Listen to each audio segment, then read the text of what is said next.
嗰句臨終前嘅控訴，個衰婆想我死，佢做咗咁多壞事，自己心知肚明。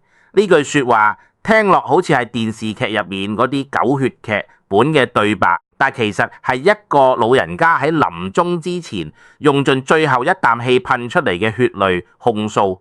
大家平時睇何伯同何太呢單新聞，可能只係當成茶餘飯後嘅八卦咁聽，或者喺網上笑下嗰位被網民叫做河馬嘅女人。但係我今日喺度唔係要同你講八卦，而係要帶你睇穿一個術數家眼中嘅磁場黑洞。你試下放眼望下，成件事由頭到尾唔單止係一單忘年戀咁簡單，而係一場血淋淋嘅能量清算。我哋術數家睇人唔係睇表面嗰啲甜言蜜語，而係睇你背後嗰股氣到底係福氣定係殺氣。何伯呢位老人家本來應該係可以安享晚年，兒孫繞膝，點知遇到呢個女人之後，短短2年之間，成個人由精氣神十足變到最後元氣崩解，肝癌末期走人。呢種衰老嘅速度喺玄學上係極之唔尋常嘅。呢個就係我今日要同你拆解嘅老夫魔咒。你可能仲會覺得兩個人一齊係緣分，但我想話你知，緣分都有分正緣同業緣。喺術數嘅世界入面，有一種女人嘅命格對男人嚟講係致命嘅相約，呢種就係三命通會入面講嘅夫星入墓。你唔好以為墓字好似好深奧，其實講得好淺白。墓庫即係墳墓，亦即係一口封嘅棺材。如果一個女人嘅八字入面代表丈夫嗰粒官星跌咗入去墓庫，呢種磁場就係極端嘅掠奪型。任何男人行近佢身邊，甚至同佢結為夫妻，嗰個男人嘅能量場就會即刻被呢個命盤鎖死。個男人嘅精氣神，甚至乎係佢本身嘅運勢同命運，都會慢慢被呢個墓庫吸納封印，直到埋葬為止。你以為你係同佢結婚，其實你係行入咗一個預設好嘅能量墳墓。呢單案入面，何伯由當初上電視東張西望嗰陣，仲係參參有力，拎住把遮同個女對質，幾咁威風。嗰陣佢仲以為自己係情聖，為咗所謂嘅愛情去對抗全世界。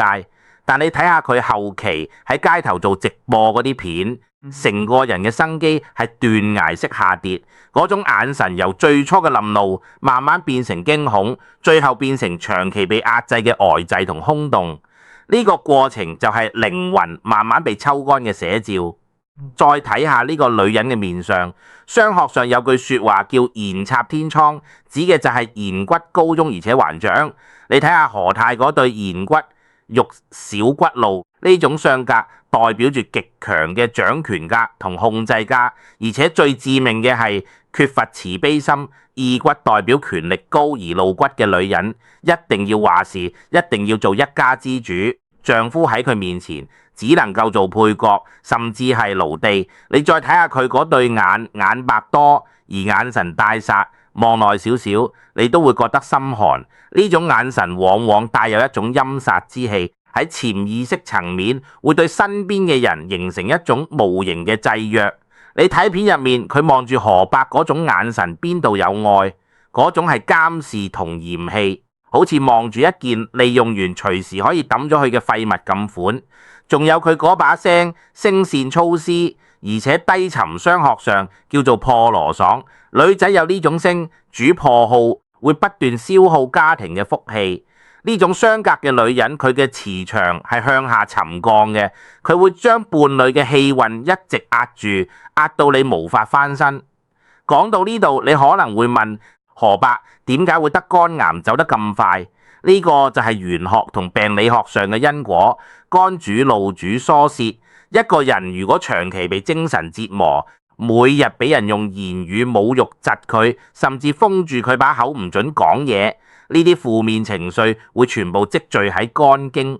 何伯呢2年幾以嚟，為咗呢個女人同5個親生仔女決裂，斷絕晒所有來往，身邊唯一可以依靠嘅伴侶，偏偏又係一個每日嫌棄佢、鬧佢、同佢講要離婚嘅掠奪者。呢種心靈上嘅窿，加上全香港人嘅知笑，令到佢嘅肝氣鬱結到極點。肝癌就係呢種氣債嘅終極表現，佢唔係病死，係俾呢段業緣屈到死。佢臨終嗰句控訴，其實係一個被吸乾咗元神嘅靈魂喺脫離肉身之前嘅最後覺醒。人之將死，其言也善。佢終於睇清楚，身邊嗰個唔係愛人，而係一個釐清佢盤嘅冤親債主。你再睇下最近屯門青田村嗰單傷人案，一把折刀，一支殺蟲水，呢啲唔單止係武器，喺玄學上仲有更深層嘅象徵意義。殺蟲水係一種極具侮辱性嘅嘢，代表住對方將你當成害蟲，要噴走你，要消滅你。呢場血案係兩股極端業力嘅肉搏，係要將對方置於死地嘅能量鞭殺。雖然依家何伯走咗關鍵證人，冇咗，控方好大機會要不提證供起訴，或者改為簽保守行為。何太好大機會可以全身而退。網民覺得好嬲，覺得冇天理，覺得法律幫緊壞人。但我喺度要同你講，你睇到嘅係陽間法庭，我睇到嘅係天道律法。天道係冇漏洞嘅封閉系統，你種下嘅惡業，令一個老人家喺極度痛苦同恐醫入面死去，呢股怨氣會直接衝擊你嘅命盤，逃得過監禁，都逃唔過因果律嘅審判。佢日後嘅人生官非、病痛、意外會接踵而嚟，呢啲就係現世報。其實何伯呢單嘢係俾全香港老人家一個好大嘅警示。點樣喺晚年帶眼識人？點樣守護你辛苦一世儲落嚟嘅福報？好多老人家年紀大咗，陽氣衰退，磁場自然會變弱。特別係嗰啲晚年感到孤獨、缺乏溫暖同仔女關係疏離嘅老友記，佢哋心靈入面有個窿，好渴望被愛、被需要。而呢種掠奪型嘅磁場，最中意就係揾呢種目標。佢哋一聞到你身上嗰種孤獨嘅氣味，就會行埋嚟，俾啲虛情假意你，填補你心入面嗰個窿。你以為行桃花運遇到個唔嫌你老、肯陪你傾偈、肯照顧你嘅人，其實你係遇到過嚟同你清盤嘅債主。佢哋唔係撞彩撞到你，佢哋係專門手撕你。所以我成日同人講，拜神不如拜父母，搞好同仔女嘅關係。仔女係你嘅根，係你血脈嘅延續。你唔好為咗一個外人去斬斷自己嘅根。有時間多啲同仔女傾偈，多啲攬下孫仔孫女，呢種天倫之樂先係最補氣、最養命嘅能量。親情嘅磁場係最溫暖嘅，最能修補心靈創傷。何伯為咗探討嗰一陣間嘅溫柔，透支咗謝家祖宗三代積落嚟嘅名聲，透支咗同仔女幾十年嘅親情，仲有嗰450萬嘅棺材本。佢呢一着棋行錯咗，代價係成條命。大家唔好以為呢件事係個別例子，唔關你事。每個人都會老，每個人都會面對孤獨。如果你唔識得保護自己最後嗰道防線，你就會成為呢啲磁場黑洞嘅目標。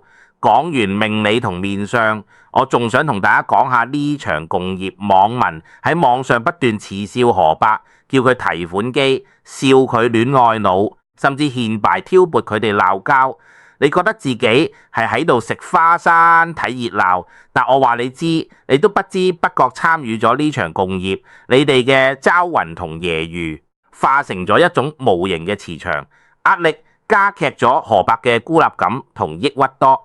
當一個老人家覺得自己係全城嘅笑話，佢會因為放唔低面子而更加唔敢翻轉頭去揾仔女。呢種社會性死亡嘅壓力，切斷咗佢好多回頭嘅機會。所以大家都要積翻啲口德。圍觀他人嘅不幸，其實都係喺度消耗緊你自己嘅陰德。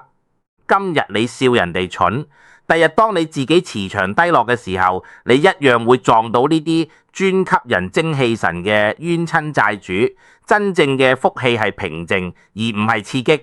如果你遇到一個人令你覺得心跳加速、情緒起伏不定，甚至存款開始唔見使，就算嗰個人表現得幾咁溫柔體貼，你都要即刻醒覺，嗰個唔係愛情，嗰個係終結你晚年福報嘅判官。河伯用佢嘅生命為全香港老友記做咗一次最深刻嘅示範。佢以為用錢可以買到愛，用棺材本可以買到陪伴，結果買到嘅係一條催命符。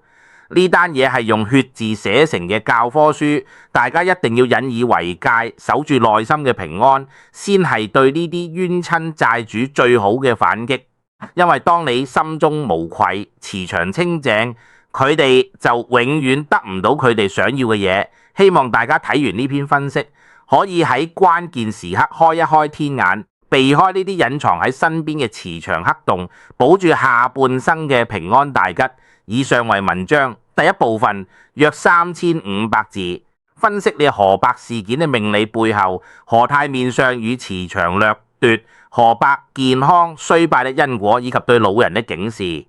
接下來將會深入分析法律與天道嘅博弈、共業嘅危害，以及具體嘅晚年修身轉運之道。緊接住落嚟，我哋要講下更深一層嘅嘢，就係關於法律同天道之間嗰場無形嘅較量。好多人睇到河伯走咗，單雙人案告唔入，就覺得法律係廢嘅，覺得壞人可以打橫行。但係你要明白，陽間嘅法律係講情式正義，講證據。如果唯一嘅受害者同證人都唔喺度，控方確實係好難做嘢。但係術數家睇嘅唔係情式，而係氣數。河太今日喺法庭上全身而退，你以為佢贏咗？其實佢係喺因果律入面簽咗一張更大面額嘅欠單。呢單命案入面，河伯雖然唔係死喺刀下，但係佢係死喺嗰種長期嘅精神羸弱同絕望入面。呢股怨氣喺玄學上係會跟住個始作俑者一世嘅。我哋成日講現世報，其實現世報唔一定係話你即刻要坐監。真正嘅現世報係磁場嘅崩毀。你諗下，一個人沾染咗咁重嘅怨氣同惡業，佢個磁場已經變咗一個死場。有福氣嘅人會自動避開佢，冇福氣嘅人靠埋去佢嗰度會即刻行衰運。佢日後就算攞到嗰450萬，佢都冇可能享受到。佢會日日發惡夢，夢到有人要追殺佢，夢到河伯返嚟揾佢。佢嘅人自雞關係會一塌糊塗，身邊冇一個真心對佢好嘅人，全部都係想利用佢或者等睇佢受苦街嘅人。呢種活喺恐厲、猜疑同孤獨入面嘅生活，其實就係活地獄。坐監起碼有個刑期，有個盡頭，但係活喺自己業力偏、食力成嘅地獄入面係冇盡頭嘅。除非你真心憐悔。大家喺網上參與呢單嘢嘅討論，其實都要非常小心。我成日講一個字、一句話都帶有能量。如果你係帶住惡毒嘅心去咒罵，或者係帶住幸災樂禍嘅心去嘲笑，你其實係將自己個磁場拉低到同呢單嘢同一個頻率。